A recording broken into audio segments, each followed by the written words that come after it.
اعوذ باللہ من الشیطان الرجیم بسم اللہ الرحمن الرحیم ربی یسر ولا تعسر وتمم بالخیر۔ تاریخ تبری جلد 2 کا مطالعہ کر رہے ہیں۔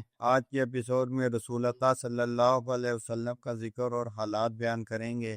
سب سے پہلے آپ سے ریکویسٹ ہے کہ اگر آپ نے ابھی تک اس چینل کو سبسکرائب نہیں کیا تو اسے سبسکرائب کریں، لائک کریں، شیئر کریں اور بیل آئیکن لازمی پریس کریں تاکہ آپ کو ہر نئی آنے والی ویڈیو کا نوٹیفیکیشن موصول ہو سکے۔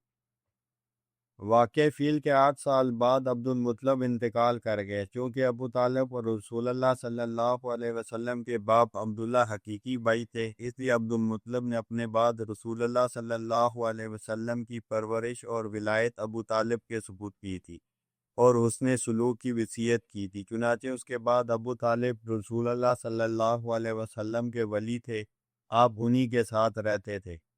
حضور صلی اللہ علیہ وسلم کا سفر شام۔ ایک مرتبہ ابو طالب قریش کے قافلے کے ساتھ تجارت کے لیے شام جانے لگے۔ جب قافلے کی روانگی کا وقت آیا اور وہ جانے کے لیے بالکل تیار ہو گئے، رسول اللہ صلی اللہ علیہ وسلم ان سے لپٹ گئے۔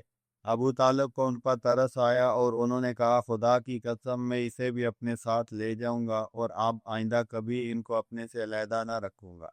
چنانچہ وہ رسول اکرم صلی اللہ علیہ وسلم کو ساتھ لے کر قافلے میں روانہ ہو گئے۔ یہ قافلہ شام کے علاقے میں بصرہ مقام پر فروکش ہوا۔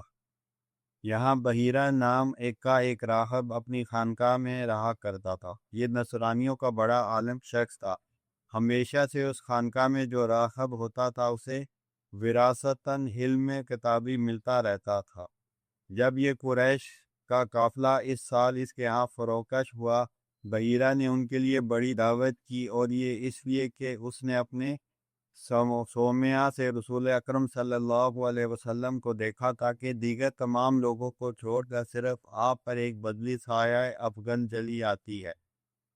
جب یہ قافلہ اس کے قریب آ کر ایک درخت کا سائے میں اترا، اس نے اس بدلی کو دیکھا کہ اس نے درخت کی شاخوں کو رسول اللہ صلی اللہ علیہ وسلم پر سایہ ڈالنے کے لیے جھکا دیا ہے، اور اب وہ پورے سائے کے نیچے فروکش ہے۔ یہ دیکھ کر بحیرہ اپنی خانقاہ سے اترا اور ان سب کو اس نے اپنے پاس بلا بھیجا۔ رسول اکرم صلی اللہ علیہ وسلم پر نظر پڑتے ہی اس نے آپ کو نہایت غور سے دیکھنا شروع کیا، اور ان نشانیوں کی مطابقت کرنے کے لیے جو ساری پہلے سے معلوم تھی، آپ کے جسم کے بعض اعضاء کو بغور دیکھنے لگا۔ جب تمام قافلہ کھانے سے فارغ ہو کر چلا گیا، اس نے رسول اکرم صلی اللہ علیہ وسلم سے آپ کی حالت بیداری اور خواب کی کیفیت دریافت کی۔ آپ صلی اللہ علیہ وسلم نے اسے بتانا شروع کیا۔ یہ باتیں ان صفات کے عین مطابق تھیں جو اسے پہلے معلوم تھی۔ اس کے بعد اس نے آپ کی پیٹھ دیکھی تو دونوں شانوں کے بیچ میں اسے مہر نبوت نظر آئی۔ اس نے ابو طالب سے کہا کہ یہ لڑکا تمہارا نہیں معلوم ہوتا۔ اس نے کہا، یہ میرا بیٹا ہے۔ بحیرہ نے کہا، یہ ہرگز تمہارا بیٹا نہیں ہے، اور اس بچے کا باپ تو اب زندہ بھی نہ ہونا چاہیے۔ ابو طالب نے کہا، یہ میرا بھتیجا ہے۔ بحیرہ نے پوچھا، اس کے باپ کا کیا ہوا؟ ابو طالب نے کہا، انہیں بھی ابھی یہ لڑکا بطن مادری ہی میں تھا کہ اس کا انتقال ہو گیا۔ بحیرہ نے کہا، بالکل ٹھیک ہے، اچھا تم اسے اپنے گھر لے جاؤ اور یہودیوں سے اس کی حفاظت کرنا۔ اگر وہ اسے دیکھ پائیں اور وہ علامات جن کو میں نے شناخت کر لیا ہے انہیں بھی شناخت کر لیں تو وہ ضرور اسے نقصان پہنچانے کی کوشش کریں گی۔ یہ ایک عظیم الشان انسان ہونے والا ہے، تم فوراً اسے اس کے گھر لے جاؤ۔ یہ سن کر ابو طالب آپ کے چچا آپ کو لے کر فوراً واپس روانہ ہو گئے اور ان کو مکہ لے آئے۔ ہشام بن محمد کہتے ہیں کہ جب ابو طالب رسول اکرم صلی اللہ علیہ وسلم کو لے کر بصرہ علاقہ شام آئے تھے، اس وقت آپ کا سن شریف 9 سال کا تھا۔ راہب کا والہانہ لگاؤ۔ ابو موسیٰ سے روایت ہے کہ ابو طالب شام روانہ ہوئے۔ رسول اکرم صلی اللہ علیہ وسلم قریش کے دیگر شیوخ کے ساتھ اس کے ساتھ ہوئے۔ جب ان کو وہ راہب نظر آیا، یہ اتر پڑے اور انہوں نے اپنے کجاوے کھول دیے۔ اس مرتبہ وہ راہب ان کے پاس آیا، حالانکہ اس سے پہلے وہ اس کے پاس سے گزرتے تھے۔ وہ نہ کبھی ان کے پاس آتا تھا اور نہ التفات کرتا تھا۔ یہ اپنے کجاوے کھول رہے تھے کہ وہ راہب ان میں آ کر مل گیا اور لوگوں کو دیکھنے لگا، یہاں تک کہ اس نے رسول اللہ صلی اللہ علیہ وسلم کا ہاتھ پکڑ لیا اور کہنے لگا، یہ تمام عالم کا سردار ہے۔ یہ رب العالمین کا رسول ہے، اسے اللہ تعالیٰ رحمت للعالمین کر کے مبعوث فرمانے والے ہیں۔ قریش کے شیوخ نے اس سے پوچھا تم کو یہ بات کیسے معلوم ہوئی؟ اس نے کہا جب سے تم گھاٹی سے برآمد ہوئے کوئی درخت یا پتھر ایسا نہ تھا جو سجدے میں نہ گر پڑا ہو، اور جمادات و نباتات صرف نبی کے سامنے سجدہ کرتے ہیں۔ نیز یہ کہ میں اس مور نبوت سے بھی اس بات کو جانتا ہوں کہ جو سیب کے برابر ان کے شانے کے جوڑ کے نیچے واقع ہے۔ حضور اکرم صلی اللہ علیہ وسلم پر بدلی و درخت کا سایہ۔ راہب اپنی خانقاہ آیا، یہاں کر اس نے ان کے لیے کھانا پکوایا اور اسے ان کے پاس لے کر آیا۔ اس وقت رسول اکرم صلی اللہ علیہ وسلم اونٹ چرا رہے تھے۔ راہب نے قریش سے کہا اسے بلواؤ۔ جب آپ آ رہے تھے اس وقت بھی ایک بدلی آپ پر سایہ پگن تھی۔ راہب نے کہا دیکھ لو بدلی آپ پر سایہ کر رہی ہے۔ جب آپ اپنی جماعت کے پاس آئے آپ نے دیکھا کہ درخت کا تمام سایہ قریش نے اپنے قبضے میں کر لیا ہے، مگر جب بیٹھے تو درخت کا سایہ بڑھ کر آپ پر بھی آ گیا۔ راہب نے کہا دیکھ لو درخت کا سایہ بھی آپ پر جھک پڑا ہے۔ حضور اکرم صلی اللہ علیہ وسلم کے خلاف کفریہ عزائم کا آغاز۔ راہب اب تک کھڑے کھڑے ان کو اللہ کا واسطہ دے کر سمجھا رہا تھا کہ تم اس بچے کو روم نہ لے جاؤ، کیونکہ اگر وہ اسے دیکھ پائیں گے تو شناخت کر لیں گے اور قتل کر دیں گے۔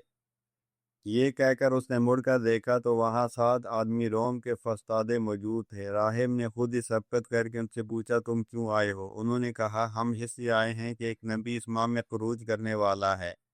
ہر راستے کے ناکے پر پہرے متعین کر دیے گئے ہیں اور ہم پر اعتماد کرتے ہوئے آپ آپ کی اس سم بھیجا گیا ہے۔ راہب نے کہا کیا جن لوگوں کو تم پیچھے چھوڑ آئے ہو ان میں کوئی تم سے بہتر رہ گیا ہے؟ انہوں نے کہا نہیں، ہمیں سب سے بہتر وہ مزدور سمجھ کر ہی آپ کے اس راستے پر بھیجا گیا ہے۔ اس نے کہا اچھا تم اس بات سے واقف ہو کہ اگر اللہ کسی کام کے کرنے کا ارادہ کر لے تو کسی میں یہ مجال نہیں ہے کہ اسے نہ ہونے دے؟ انہوں نے کہا ہرگز نہیں، اور اب وہ اس راہب کے تابع ہو گئے اور اسی کے پاس ٹھہر گئے۔ راہب قریش کے پاس آیا اور اس نے خدا کا واسطہ دے کر پوچھا کہ اس لڑکے کا ولی کون ہے؟ انہوں نے کہا ابو طالب۔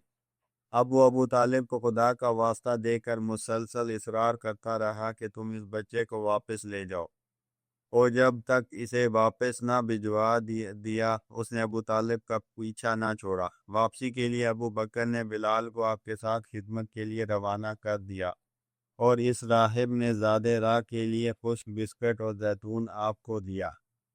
حضرت علی رضی اللہ تعالیٰ عنہ فرماتے ہیں کہ میں نے رسول اکرم صلی اللہ علیہ وسلم کو فرماتے سنا کہ جو غلط باتیں لوگ ایام جاہلیت میں کرتے تھے ان کے کرنے کا میں نے صرف 2 مرتبہ قصد کیا ہے، مگر ہر دفعہ اللہ میرے اور اس بات کے درمیان آ گیا۔ اس کے بعد میں نے کبھی کسی برائی کے کرنے کا ارادہ تک نہیں کیا، یہاں تک کہ اللہ عز و جل نے مجھے اپنی رسالت کی عزت سے سرفراز فرمایا۔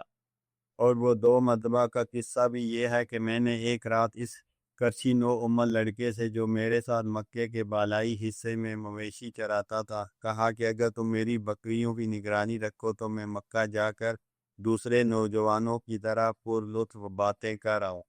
اس نے کہا اچھا تم جاؤ۔ میں اس گھر سے مکے آیا، آبادی کے پہلے گھر تک پہنچا تھا کہ مجھے تپ اور بازوں کی آواز آئی۔ میں نے پوچھا کیا ہے؟ لوگوں نے کہا فلاں شخص کی فلاں عورت سے شادی ہوئی ہے، یہ اس کا جلوس ہے۔ میں اسے دیکھنے بیٹھ گیا، اللہ نے میرے کان بند کر دیے، میں سو گیا۔ آفتاب کی تمازت نے مجھے بیدار کیا، میں اپنے ساتھی کے پاس چلا آیا۔ اس نے پوچھا کیا باتیں کر آئے؟ میں نے کہا کچھ بھی نہیں، میرے ساتھ تو یہ واقعہ پیش آیا۔ دوسری بات یہ ہوئی کہ ایک رات میں نے اپنے ساتھی سے وہی درخواست کی جو پہلے کی تھی، اس نے اسے منظور کر لیا۔ میں اس رات پھر مکے آیا اور اس مرتبہ بھی مجھے وہی بارات کے جلوس کے باجے سنائی دیے جو پہلی مرتبہ سنائی دیے تھے۔ میں جلوس دیکھنے بیٹھ گیا۔ اس مرتبہ پھر اللہ نے میرے کان بہرے کر دیے۔ میں سو رہا اور آفتاب کی تمازت نے مجھے بیدار کیا۔ میں نے پھر اپنے ساتھی سے آ کر یہ واقعہ بیان کر دیا۔ اس کے بعد پھر میں نے کسی برائی کا کبھی ارادہ تک نہ کیا، یہاں تک کہ اللہ عز و جل نے مجھے اپنی رسالت سے سرفراز فرمایا۔